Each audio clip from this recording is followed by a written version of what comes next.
هەڵکەنن خزمی نەبۆم قەبرێ لە دووری شارەوە، بمخەنە ناوی بە کۆڵێ زەحمەت و زینهارەوە.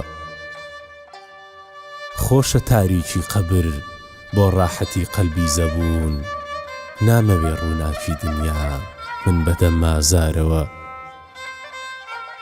دەست لە من بەردێکی ئەلحەدکەم لە لای من چاترە، لەو دەسی پڕزێڕە بینێمە دەسی ئەغیارەوە. من لە دایکی خاکم و هەر باوشی ئەو جێگەمە، خۆشە لایلایی بە بێدەنگی بە ئیستیغفارەوە. ڕێکەوێ بۆ دژینی دنیا خۆشە بێز و خاوی دڵ، ناخورێ هەنجوینی شیرین قەت بە زەهری مارەوە. خۆشە مردن با نەبینم ئیشی لار و نالەبار، باری خۆم قورسە نەناڵێنم بەدەست سەربارەوە.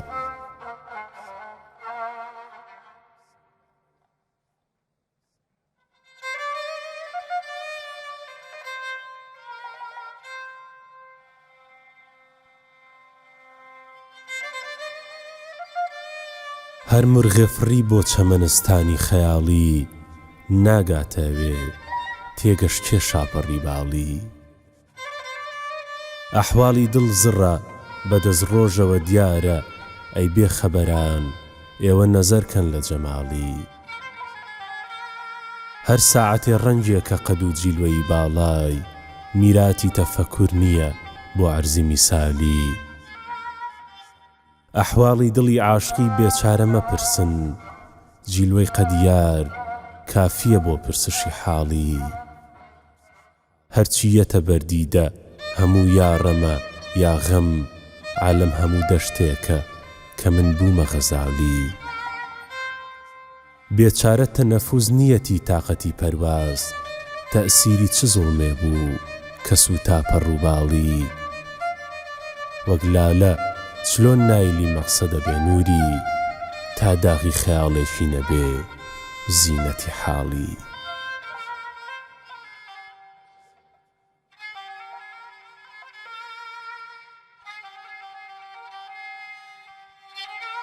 ئەی دولبەری جانی بە خودا جانی جیهانی، ئارامی تەن و ڕاحەتی دڵ ڕۆحی ڕەوانی. نووری بەسەر و شەمسی شەبستانە جەماڵت، مەحبوبی دڵ و مەرحەمی سەد ڕازی نیهانی. یاقوتی لەبت قوتی منی ڕووتە بە قوربان، ڕوود دەرخە کە بڕواشە و بێوەختی بەیانی. موژگان و برۆت سەڤ وەک عەسکەر کە دەبەستن، باکت چییە تۆ ساحیبی شمشێر و سینانی. خوێنی منت بەو گەردنە بێ ڕۆژی قیامەت، ئەم عالەمە شاهدمە کە تۆم قاتڵی جانی.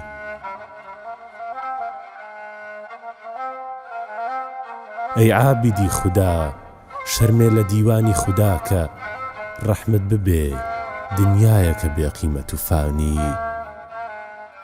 ببڕێتەوە ئەم دەعیەیە بەم حوسنە مەنازە، وەک عومری منی خەستە سەریع جوریانی.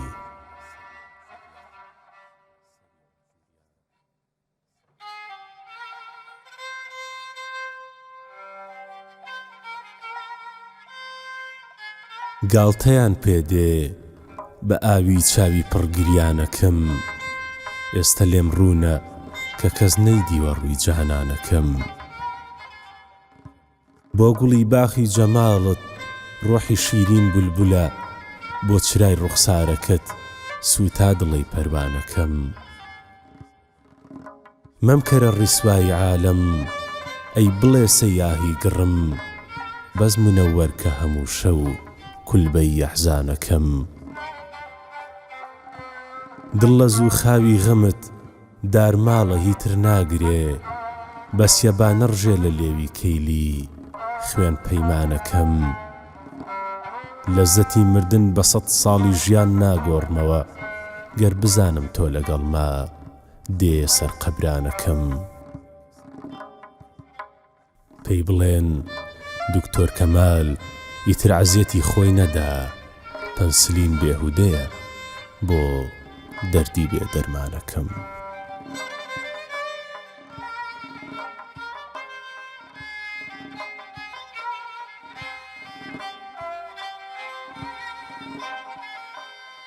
ئەی فەلەک دیسان لە دەست تۆ شین و واوەی لاکەم، ژەهری قەهری تۆ لەگەڵ دەردی دڵم ئەفشاکەم. وەختە یەکجاری لە دەست ئاشوبی فیتنەت شەق بەرم، من قسەی ڕاست و ڕەوان و خۆش و بێپەرواکەم.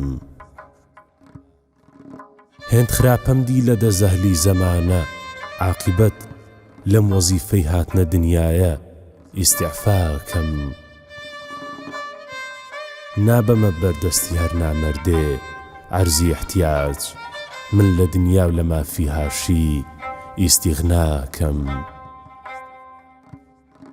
مرغی فەهمی هەر کەسێ ناگاتە عەرشی فیکرەتم، من بە چەرخی ئاسمانی سپڵە ئیستیهزاکەم. تەبعی عالی وا دەبێ سەیری بە کۆڵێ قەهرەوە، گاڵتە و سوحبەت بە تاج و تەختی شاهەنشاکەم.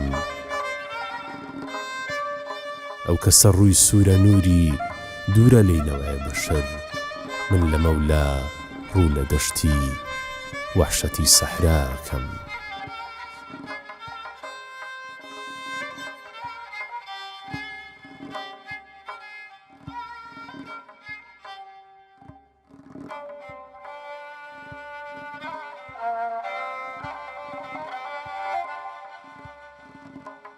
چاوم کە دوو مفتاحی کوتبخانەی سەرمە، قوربانی دوو چاوت بێ کە ئالوودەی شەرمە. تەفسیری حەواشی خەتی نەوڕەستەی کوڵمت، محتاجی متاڵا نییە یەک دەفعە لە بەرمە. ئەو ئاڵیە دیم دوێنێ بەسەر پەنجەی تۆوە، ناسیمەوە ئەمڕۆ ئەوە خوێناوی جگەرمە. بۆکوێ بچم ئەی دیدە لە دەستانەی بەدکار، لێم ناگەڕێ بەدبەختە ئەڵەی خوێنی لەسەرمە. خاڵی ڕەش و ئەبرۆی کەچوو حەڵقەی جێسوود، شاهیدی گرفتاری و ئازار و کەدەرمە. گریانی منە باعیسی مەیلت بە ڕەقیبان، خۆشم گلەییم زۆر لە هەناسە و لە ئەسەرمە.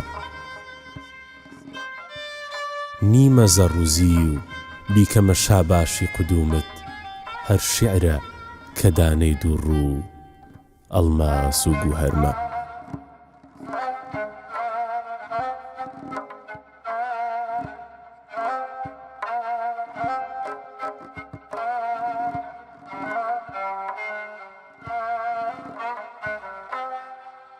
بولبول فیداتم حەیرانی سۆز و دەنگ و سەداتم، قوربانی ورشەی باڵی خێراتم، فیدای زانیاری و مێشکی وریاتم. لەو تۆزە مێشکەی خوا بە توی داوە، زانیاران هەموو سەریان سوڕماوە. دەمێکە مەیلی لای یارانەکەم، تا سەیدی دەنی نازدارانەکەم. بدە لە شەقەی باڵی نەرم و سووک، بڕۆ تا چەمی خاسی ناو کەرکووک. لەوێوە باخچەی خانەقا دیارە، مێرغوزارێکی تەڕواودارە. بنی شێرەوە سەرلقی چڵێ، دەستکەرە ناڵە هەردەم بۆ گوڵێ. شمشاڵی گەرود دێنیتە خرۆش، دڵی دڵداران دەهێنیتە جۆش. ڕاستپێریم هەیە گوێ بگرە بە زەین، بچۆرە خزمەت شێخ کاکە حوسەین. بڵێ ئەی نووری دووری دەی نووری، نووری خەریکە بمرێ لە دووری.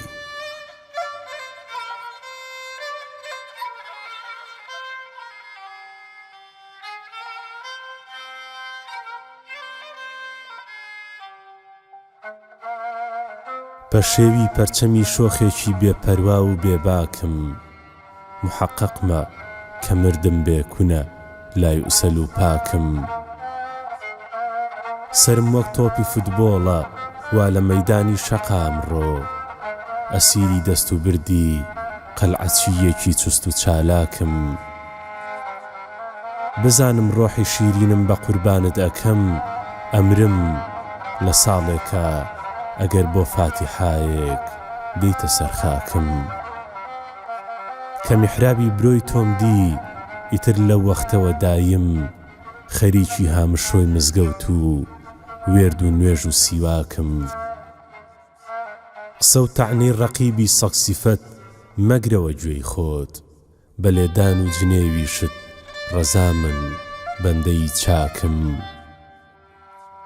لە هاتوچۆی ڕێی تۆ ئەگەر دەست هەڵگرم کوێر بم، لەبەر پێ تا ئەمین بە تا قیامەت خاک و خاشاکم. دڵ و دینم ئەساری خاکی بەرپەی تۆکەم بەخوا، تەنەزول گەر بفەرمووی بیتە لام و بمکەیە حاکم.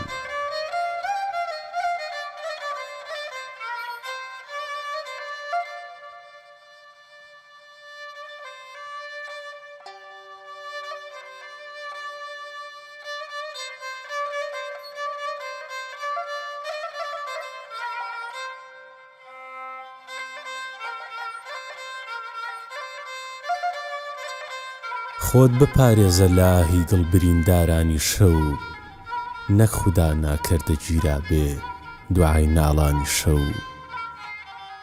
یاوەر و یار و ئەنیسم ئاهوەشکی حەسرەتە، ئافرین ئەی بارەکەڵڵا دیدەی گریانی شەو. ئەشکی حەسرەت لازمی جەمعی سیاه بەختانە، هەر شەو نمی سوبحە دەلیلی قەترەی موژگانی شەو. هەرکە ڕووی تۆی دی ئیرادەی بەیعەتی کردا ئافتاب، توڕێی موشکینی تازەی کردەوە ئیمانی شەو. خەد ئەگەرچی هێرشی هێناوەتە سەر ڕوومەتت، حازرە من ڕۆژە بۆ شکستی شانی شەو. دڵ لە بێتە قەترێ خوێن و لە دیدەم سەرەکە، هەرکە ڕابوورێ بە دڵما سوحبەتی جارانی شەو.